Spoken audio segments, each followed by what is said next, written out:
Hello, welcome to Ken Studies CAPF AC 2021 mission 240 plus में आज हम 20th डे देखेंगे। आज हम कंप्लीट करेंगे तो 2000 क्वेश्चंस कंप्लीट आपके हो जाएंगे।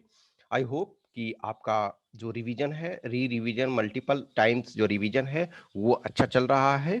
तो आप पॉजिटिव एटीट्यूड को हमेशा बरकरार रखें।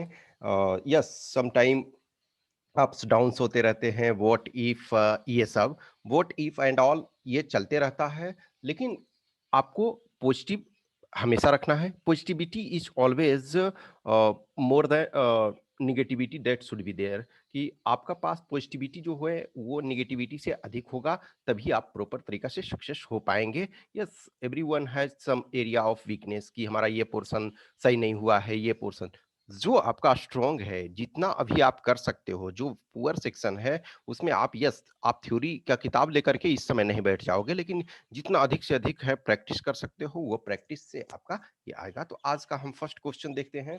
With reference to vice president of India, which of the following statements is are correct?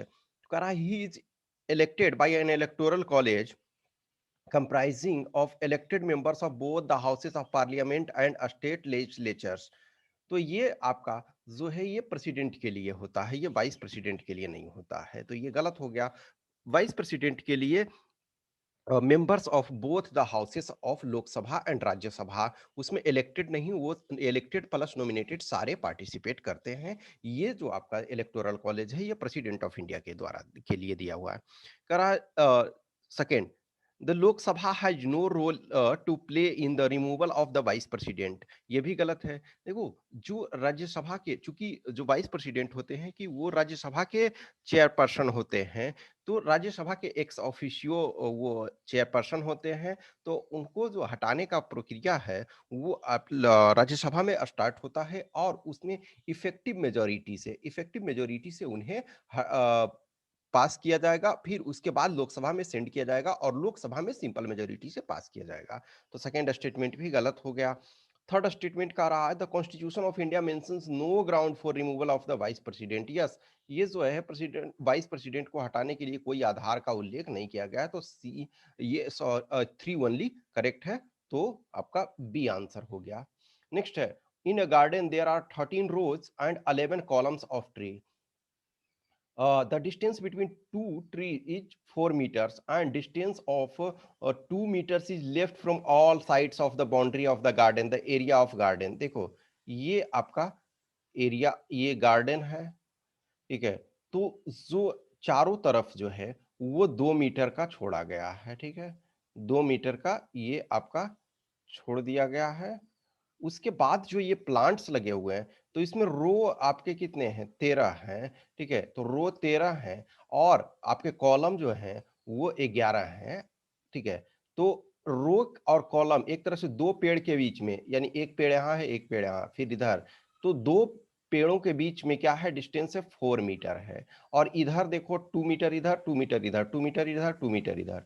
तो देखो, जब इधर मान के चलो कि आपके पास रो जो है वो 13 है, तो 13 रो का मतलब होता है कि देखो, 2 रो जब होता है तो क्या है? बीच में एक का डिफरेंस होता है 1 यूनिट का, तो 4 यहाँ 1 यूनिट मतलब 4 है।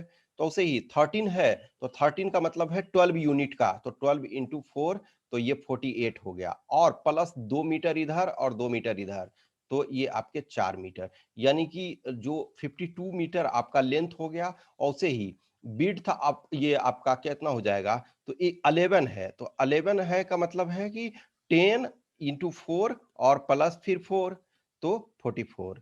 तो यानी कि आपका विड्थ, ये लेंथ हो गया 52 मीटर, और जो आपका विड्थ है वो 44 मीटर। दोनों का मल्टीप्लीकेशन करेंगे, क्योंकि जो रेक्टेंगल है, रेक्टेंगल का एरिया क्या होता है? Length into width. तो दोनों को हम मल्टीप्लाई करेंगे, 52 इंटू 44, तो ये आएगा 2288 स्क्वायर मीटर। तो ये बी इसका आंसर हो जाएगा। नेक्स्ट है, how many prime numbers are there between 1 and 50? तो इसको आपको गिन सकते हो। क्या है?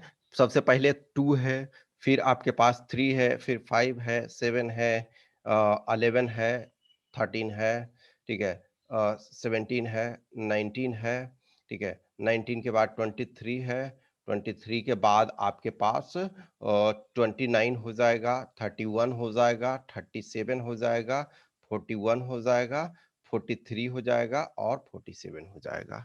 तो ये आपका 1 2 3 4 5 6 7 8 9 10 11 12 13 14 15 15 आपका है और 1 से 100 तक के बीच में आपके पास 25 होता है। ठीक है? तो ये आपको ध्यान में रखना है। अदरवाइज़ आप एग्ज़ाम में आपके पास टाइम रहता है, आप गिन सकते हो।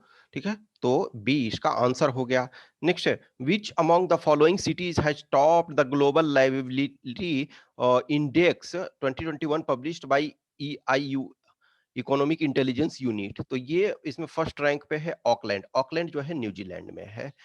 सेकंड रैंक पे ओसाका है, ठीक है? ओसाका सेकंड रैंक पे है और टोक्यो जो है वो फोर्थ रैंक पे है और जो डेमास्कस है, तो डेमास्कस आपका सीरिया का जो कैपिटल है वो लास्ट रैंक पे है, तो ऑकलैंड इसमें फर्स्ट रैंक पे हो गया। नेक्स्ट है, which of the following statements regarding drainage pattern is correct? तो ड्रेनेज पैटर्न के संबंध में कह रहा है कि trellis pattern developed on a strongly joint rocky terrain. तो ये जो आपका है ट्रेलिज पैटर्न में क्या होता है? ट्रेलिज पैटर्न में जो प्राइमरी ट्रिब्यूटरी है रिवर का वो पैरेलली फ्लो करता है ईच अदर से और सेकेंडरी जो है वो ज्वाइंट राइट एंगल पे करता है, तो ये ट्रेलिज पैटर्न का है। तो ये आपका जो रॉकी टेरेन में नहीं होगा तो फर्स्ट आपका गलत हो गया। सेकंड है in trellis pattern tributary join the main river at approximately right angle, ये अभी हमने बताया, तो यही आपका सही होगा। तो ये आपका बी करेक्ट आंसर हो गया। नेक्स्ट है the first state of British India to grant votes to wealthy and educated women under the same terms that applied to men was. देखो इनिशियली हमारे पास एडल्ट फ्रेंचाइजी नहीं था, फ्रेंचाइजी जब हम देना की शुरू किए तो बहुत लिमिटेड स्केल पे। फिर 1929 का जो एक्ट आपका मोंटागी चेम्सफोर्ड है उसमें हमने वीमेन को भी वोटिंग राइट्स देना स्टार्ट किया, तो उसका जो फर्स्ट इम्प्लीमेंटेशन हुआ वो मद्रास प्रोविंस में हुआ, तो सी इसका करेक्ट आंसर है। ठीक है, तो मद्रास प्रोविंस में हमने सबसे पहले शुरू किया। नेक्स्ट आपका कह रहा है कि which of the following statements relating to earthquakes is are correct? कह रहा है कि the point of origin of an earthquake is called the epicentre. नहीं, वो एपिसेंटर जो होता है वो आपका ऊपर जो यानी कि ओरिजिन जहां होता है उसके ऊपर जो ग्राउंड लेवल पे लैंड पे जो ऊपर वाले सतह पे जो होता है उसको एपिसेंटर बोलते हैं, लेकिन जहां ओरिजिन होता है उसे फोकस बोलते हैं। ठीक है, तो वो फोकस होता है, तो फर्स्ट स्टेटमेंट गलत हो गया। सेकंड स्टेटमेंट है the line joining the places which were affected by earthquake at the same point of time are called homoseismal lines. Yes, homoseismal line इसको कहते हैं। ठीक है, तो ये आपका सही है, तो बी आपका करेक्ट आंसर है। ठीक है, तो बी करेक्ट आंसर है। नेक्स्ट है which of the following correctly explains the idea of liberty enshrined in the Indian Constitution? कह रहा liberty is the absence of restraints of on the activities of individual. Yes, ये जो आपका है liberty क्या है? absence of restraints है, तो ये फर्स्ट स्टेटमेंट सही हो गया। सेकंड है liberty means licence to do what one like. नहीं, ये आप नहीं कर सकते हैं ना। Liberty conceived by the preamble does not have any limitation. Yes, limitation आपके पास है, ये एब्सोल्यूट कुछ भी नहीं है। ठीक है, एक्सेप्ट आर्टिकल 17 ही माना जाता है कि वो एब्सोल्यूट है। Violation of one's liberty is not enforceable through any courts in India. नहीं, ये तो लिबर्टी यदि आपका वायलेट हो रहा है तो आपका इन्फोर्स किया जाएगा, तो ये गलत हो गया। तो 1 2 ये बी सी डी गलत हो गया, ए आपका सही है आंसर। नेक्स्ट है a man gains 20% by selling an article for a certain price. If he sells it at double the price, the percentage of profit। तो देखो नॉर्मली 100 पर खरीदा गया था और 120 में बेचा, तभी तो 20% का प्रॉफिट हुआ। तो 100 खरीदा गया और 120 पे बेचा गया तो 20% का प्रॉफिट हुआ। अब कह रहा है इसका दुगना प्राइस पे यदि बेचा गया, 120 पर बेचा जा रहा है, उसको 240 पर यदि बेचा जाएगा तो प्रॉफिट कितना हो जाएगा? 140 हो जाएगा। तो परसेंटेज टर्म में 140%। कोई भी आप नंबर देख कर लेकर के देखोगे तो यही सिचुएशन आएगा। तो ए इसका हो गया। नेक्स्ट है if the perimeter of a rectangle is 10 centimeter and area is 4 square centimeter, then its length is। तो लेंथ देखो हम ये जानते हैं 2 into length plus breadth equal to आपका पेरीमीटर होता है, तो इतना बराबर 10। तो लेंथ और प्लस विड्थ इक्वल टू 5 होगा। यानी लेंथ और विड्थ का जो एडिशन होगा वो 5 होगा। तो देखो, जब लेंथ और विड्थ का एडिशन 5 हो रहा है, तो आपके पास ये ले सकते थे, 3 ले सकते हैं, 4 ले सकते हैं, मान के चलो। तो चूंकि लेकिन एरिया दिया हुआ 4 स्क्वायर, तो 4 इंटू 1 लोगे तभी आपका 4 स्क्वायर आएगा। तो लेंथ कितना हो जाएगा? 4 सेंटीमीटर। नेक्स्ट कह रहा, which one among the following is the largest. देखो इसमें क्या है कि आपको नहीं पता है, कुछ भी इसमें आइडिया नहीं है, तो क्या है, सबको डिवाइड कर दो। तो इसमें देखो 0.75 आपका आ जाएगा। अब इसको यदि करोगे तो 70/9 करो, ठीक है। तो ये आपका करोगे तो ये क्या होगा? 7, फिर उसके बाद ये 7 है, तो 7 पॉइंट ये सॉरी 0.77 आएगा, ठीक है। अब ये देखो 11/14, तो 14 को तो 110 से ये कर दो 14, तो ये 7, ठीक है। और फिर उसके बाद आपके पास 12 होता है, ठीक है। तो ये आपका 8, ठीक है, 0.78। तो देखो ये इससे बड़ा ये है, इससे बड़ा ये अभी आया। अब इसको देखो, तो ये 100 और डिवाइडेड बाई 30, तो ये 7 और फिर आपका 9, तो ये भी आपका क्या हो जाएगा? तो फिर ये 91 और 70, तो 0.5 प्लस आएगा। तो इसका मतलब सबसे अधिक ये भी आएगा, ठीक है। तो इसको डिवाइड कर लोगे आप एग्जाम में।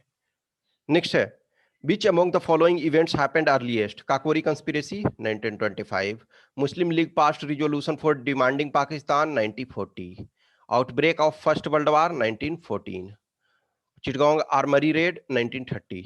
इसका मतलब है ये सी आपका पहले हुआ, अर्लीस्ट हुआ। नेक्स्ट है, मैच करना है list 1 with list 2 and select the correct answer using the code given below. Gland, pancreas, तो पैनक्रियाज का काम क्या है? ये ग्लूकागोन, ठीक है। पिट्यूटरी, तो थायराइड स्टिमुलेटिंग हार्मोन, ठीक है, थायराइड स्टिमुलेटिंग हार्मोन। एड्रिनल एड्रिनल्स, तो ये कॉर्टिसोल्स। और किडनी आपका विटामिन डी।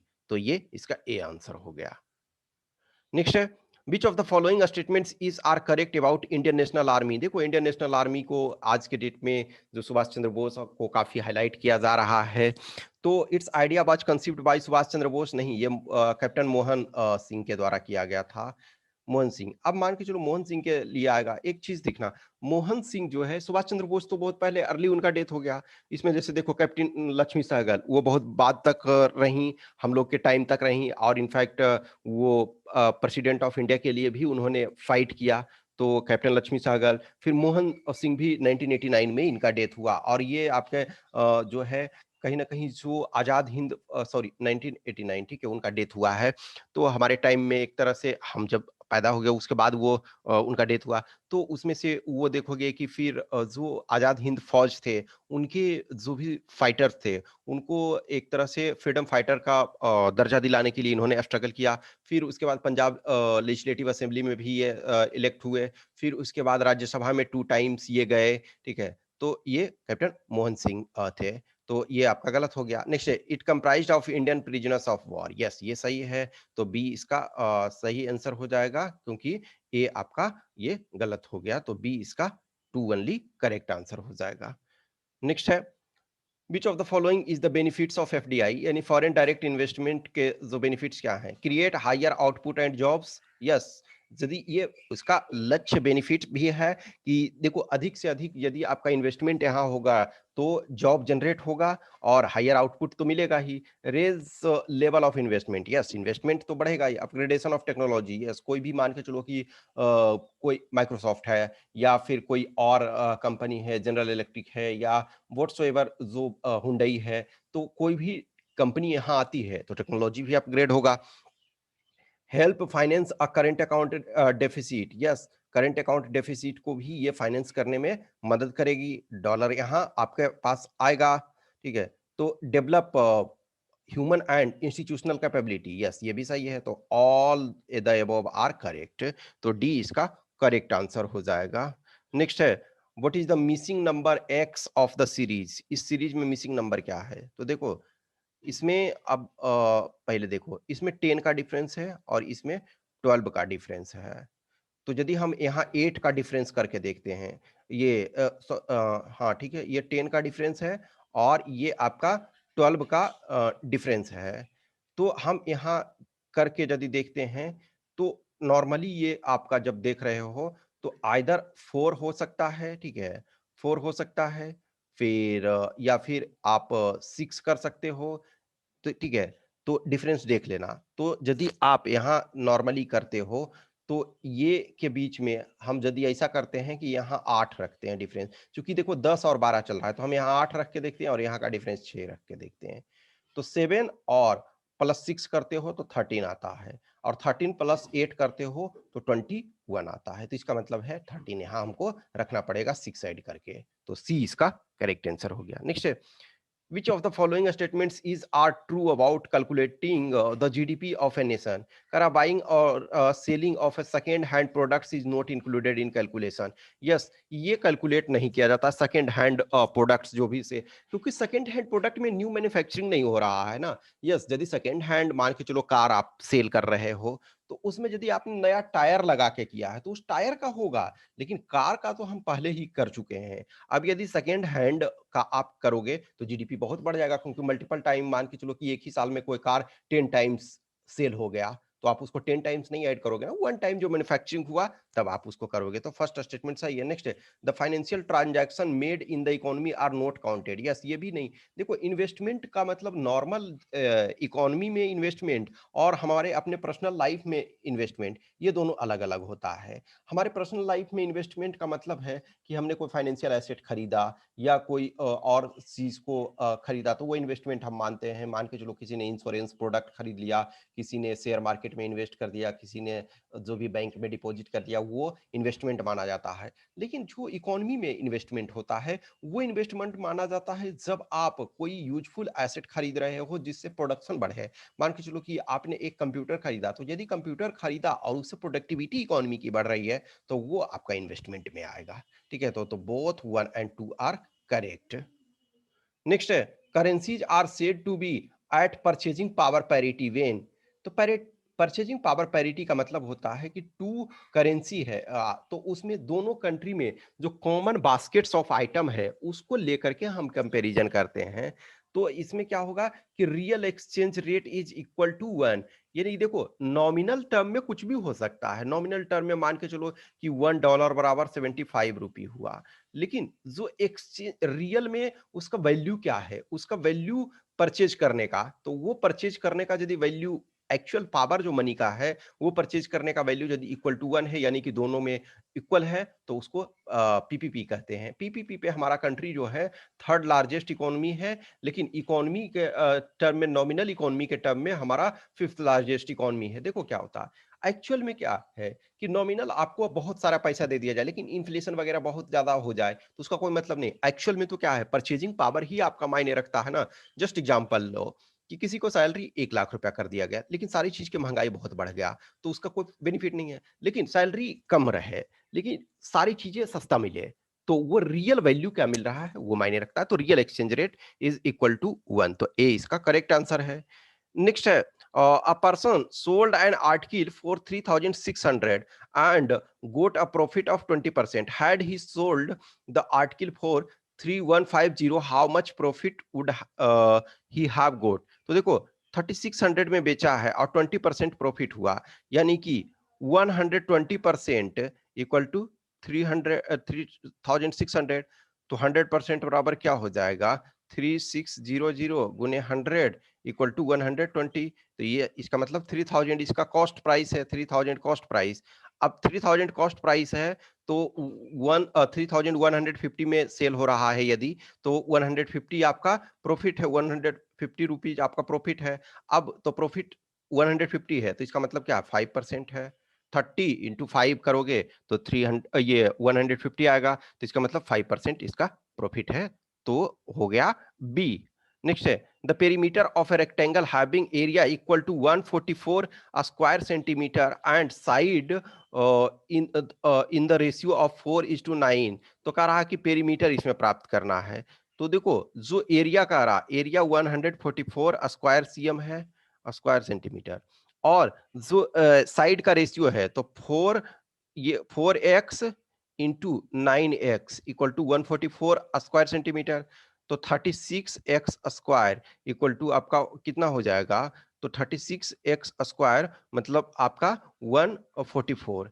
तो ये एक्स स्क्वायर इक्वल टू क्या होगा? 144 आपका हो जाएगा।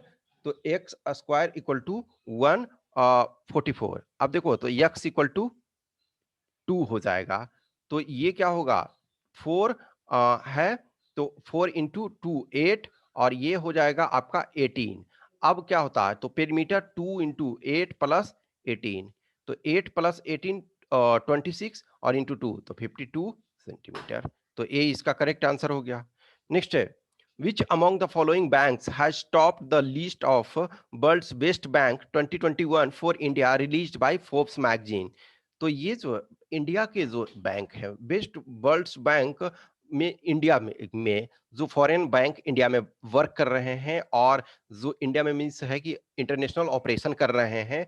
तो इंडिया के बहुत सारे बैंक हैं जो क्या है कि डोमेस्टिकली भी वर्क कर रहे हैं, कुछ इंटरनेशनली भी वर्क कर रहे हैं।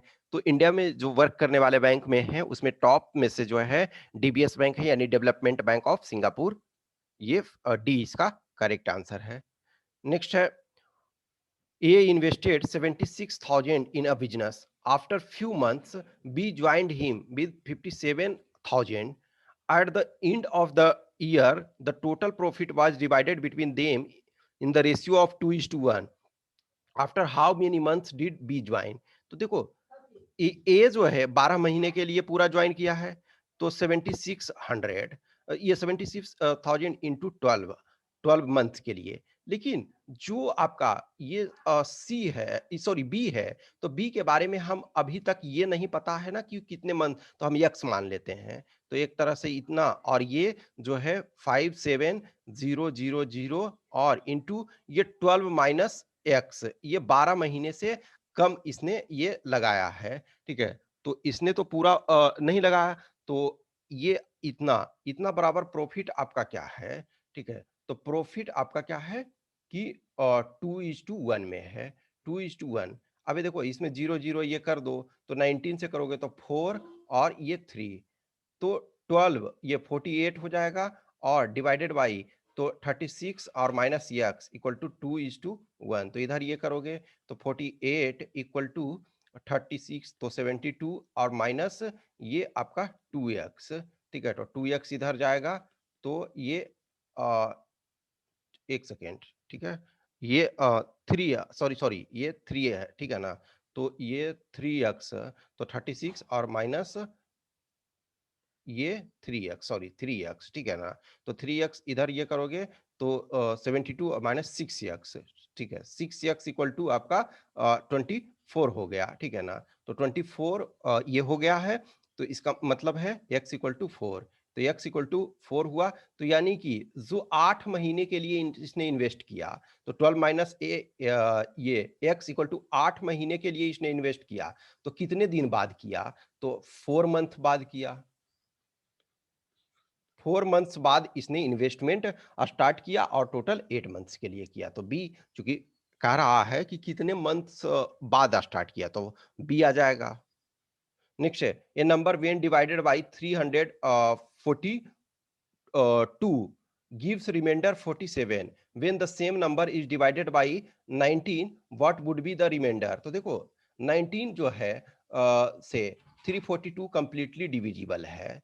तो इसका मतलब है अब जो हमको डिवाइड करना है 19 को ओनली 47 से करना है। तो इसका मतलब 19 को ये 47 को 19 से डिवाइड करोगे तो 9 आएगा। तो बी आपका, क्योंकि ये आपका कंप्लीट डिविजिबल इससे है, तो हम आपको इसको, ये नंबर कौन सा था उसको हमको देखने की जरूरत नहीं है, हमको देखने की इसकी जरूरत है। तो बी इसका करेक्ट आंसर है।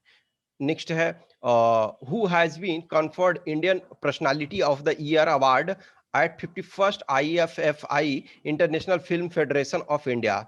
तो ये विश्वजीत चैटर्जी को दिया गया है। तो ए इसका आंसर है। Last question of the day, इस क्वेश्चन को, विच of the following form a part of 8 fold path of Buddhism? Buddhism के जो 8 फोल्ड अष्टांगिक मार्ग हैं उसमें से आपका क्या कंसीडर करता है? तो right understanding, right speech, right conduct, right action, right concentration. तो इसमें से सेलेक्ट ऑप्शन को करना है, ऑप्शन के द्वारा जो दिया हुआ है कोड, उसके द्वारा। ये होमवर्क आपका रहा और आई होप कि अधिक से अधिक लोग इसमें कमेंट करेंगे। आप कमेंट बॉक्स में डालेंगे आप अपना आंसर, एटलीस्ट जो भी हमें पता चले कि यस 25th क्वेश्चन तक आप पहुंचे थे। This is humble request. आज 2000 क्वेश्चन पर पहुंच गए हैं जो भी सब्सक्राइबर हैं, तो एक तरह से क्या हम 80% क्वेश्चन कवर कर चुके हैं। अब हमने आपको बताया कि 21 और 22 ये हम कंटिन्यूटी में कर देंगे। उसके बाद जो 3 सेट्स होगा, तो उस 3 सेट में हम ये कोशिश करेंगे कि फुल 125 क्वेश्चंस का सेट प्रोवाइड करें जो भी सब्सक्राइबर हैं, ताकि आप उन चीजों को ये कर सकें प्रॉपर तरीका से। तो इसका प्लीज आप ये डालोगे, आप अपने कमेंट बॉक्स में कमेंट करोगे कि कौन सा आंसर है। अब है कि write an essay on the given topic in approximate 300 words.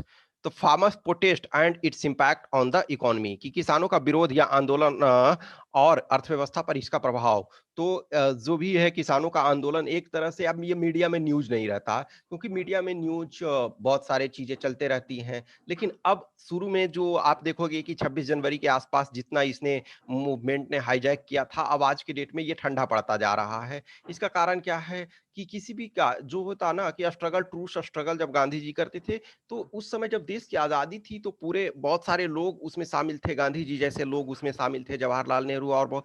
तब भी आंदोलन जो है लंबे समय तक आप कंटिन्यूटी में नहीं मेंटेन रख पाते थे, उसका मेंटेन रेपो तो कहीं ना कहीं डाउन हो रहा है। बट फिर भी इसके क्या इम्पैक्ट है अर्थव्यवस्था पर, इसके क्या प्रभाव पड़ रहे हैं, ये इनके बारे में आपको लिखना है। एक रिपोर्ट लिखना है आपको इस पर कि India at 75 years of independence, जो भारत है 2022 में आपका 75 इयर्स कंप्लीट कर लेगा अपने इंडिपेंडेंस का। तो उसका सेलिब्रेशन जो है 1 ईयर तक तो अभी ही आपका इसी ईयर स्टार्ट होने वाला है। और फॉर्चुनेटली जिस मंथ में आप एग्जाम दे रहे हो उसी मंथ से आपका सेलिब्रेशन स्टार्ट होने वाला है। तो you should write a report on this given topic कि India at 75 years of independence.